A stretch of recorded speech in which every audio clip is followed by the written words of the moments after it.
Good morning, boys and girls. Today we are going to read a really well-loved, my copy especially, old book that is seriously probably a favorite of children going back for many, many, many years. This book was written in 1941. So my mom was born after this book was written.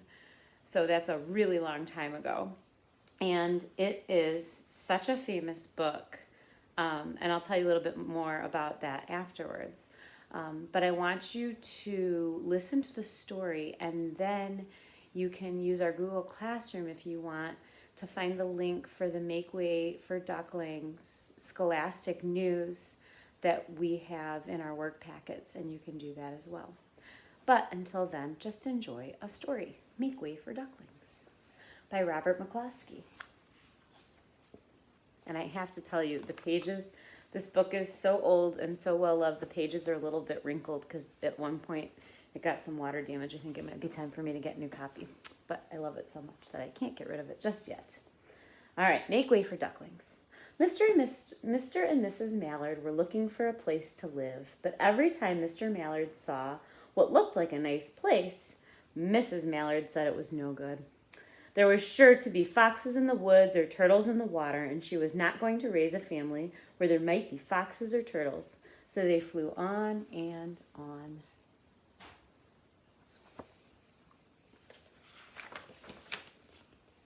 When they got to Boston, they felt too tired to fly any further.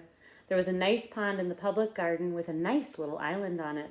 The very place to spend the night, quacked Mr. Mallard. So down they flapped. It does look like a nice place for a duck. Next morning, they fished for their breakfast in the mud at the bottom of the pond, but they didn't find much.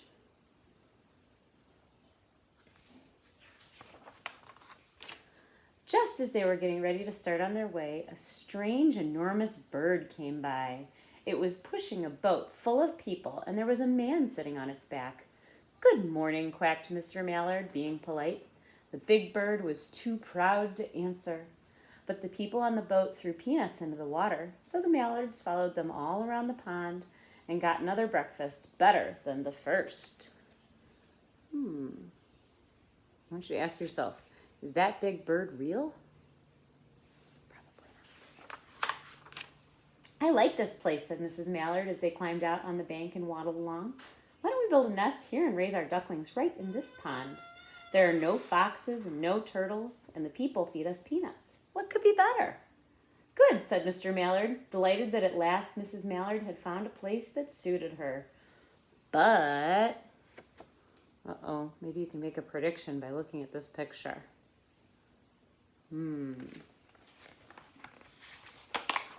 Look out, squawked Mrs. Mallard, all of a dither.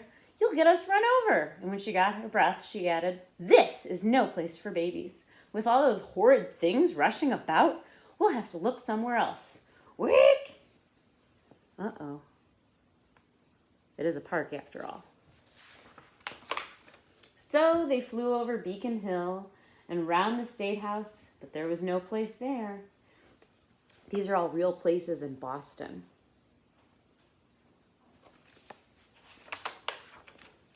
They looked in the Louisburg Square, but there was no water to swim in.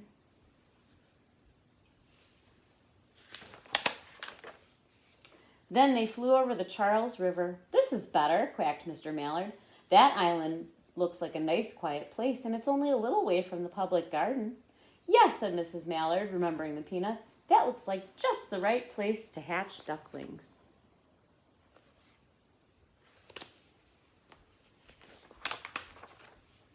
So they chose a cozy little spot among the bushes near the water and settled down to build their nest. And only just in time, for now they were beginning to molt. I wonder what molt means. All of their old wing feathers started to drop out, and they would not be able to fly again until the new ones grew in. Oh, so that's what molt means. Why do you think they're losing their feathers? What could they use those feathers for, I wonder? But, of course, they could swim. And one day they swam over to the park on the riverbank, and there they met a policeman called Michael. Michael fed them peanuts. And after that, the mallards called on Michael every day. Called on is another way to say they visited him every day. After Mrs. Mallard had laid 8 eggs in the nest, she couldn't go visit Michael anymore because she had to sit on those eggs and keep them warm. She moved off the nest only to get a drink of water or to have her lunch or to count the eggs and make sure they were all there. See the eggs? Look what she's doing with her foot. Ah. One day, the ducklings hatched out. First came Jack, then Cack, and then Lack, and Mack, and Knack, and Whack, and Pack, and Quack. Mr. and Mrs. Mallard were bursting with pride. It was a great responsibility taking care of so many ducklings, and it kept them very busy.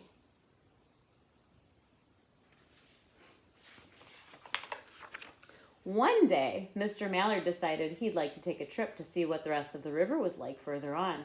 So off he set. "I'll meet you in a week in the public garden," he quacked over his shoulder. "Take good care of the ducklings." "Don't you worry," said Mrs. Mallard. "I know all about bringing up children." And she did. So off he goes. All right. She taught them how to swim and dive. She taught them to walk in a line, to come when they were called, and to keep a safe distance from bikes and scooters and other things with wheels. She learned that lesson at the beginning of the story, huh? When at last she felt perfectly satisfied with them, she said one morning, "Come along, children, follow me." Before you could wink an eyelash, Jack, Cack, Lack, Mack, Knack, Whack, Pack, and Quack fell into line just as they had been taught.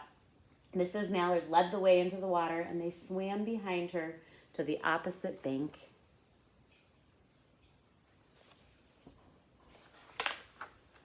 There, they waded ashore and waddled along until they came to the highway. Uh-oh. I hope you're making a prediction in your head like I am. Mrs. Mallard stepped out to cross the road. Honk, honk, went the horns in the speeding cars. Quack, went Mrs. Mallard as she tumbled back again. Quack, quack, quack, quack, went Jack, Cack, Lack, Mack, Knack, Whack, Pack, and Quack, just as loud as their little quackers could quack. The cars kept speeding by and honking, and Mrs. Mallard and the ducklings kept right on quack, quack, quackity quacking. Oh my. I hope this ends well. They made such a noise that Michael came running, waving his arms and blowing his whistle. Quack, quack, quack, honk, tweet. Oh, good, Michael's going to help.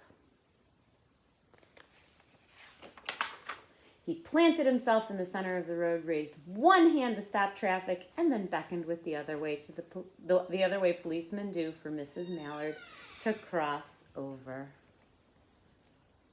Ah. They just needed a little help.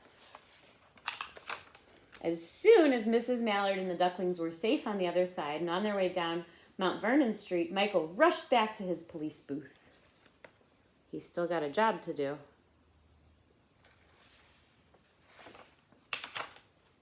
He called Clancy at headquarters and said, "There's a family of ducks walking down the street." Clancy said, "Family of what?"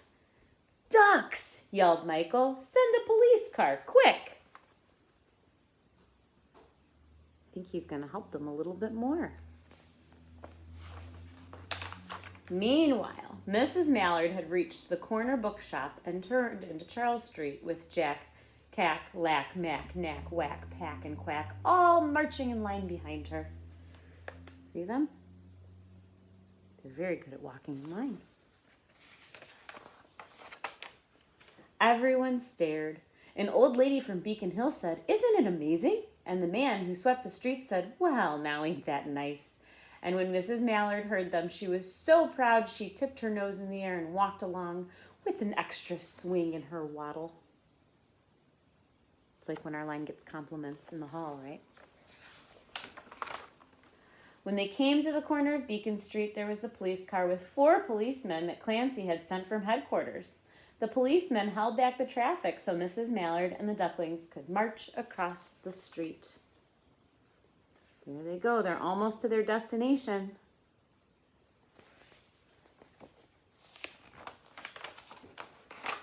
Right on into the public garden. There they go.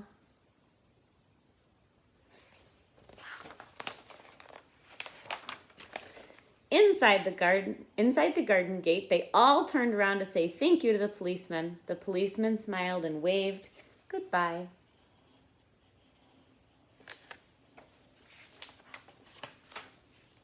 When they reached the pond, they swam across to the little island.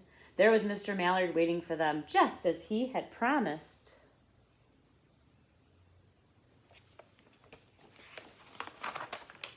The ducklings liked the new island so much that they decided to live there. All day long, they follow the swan boat and eat the peanuts.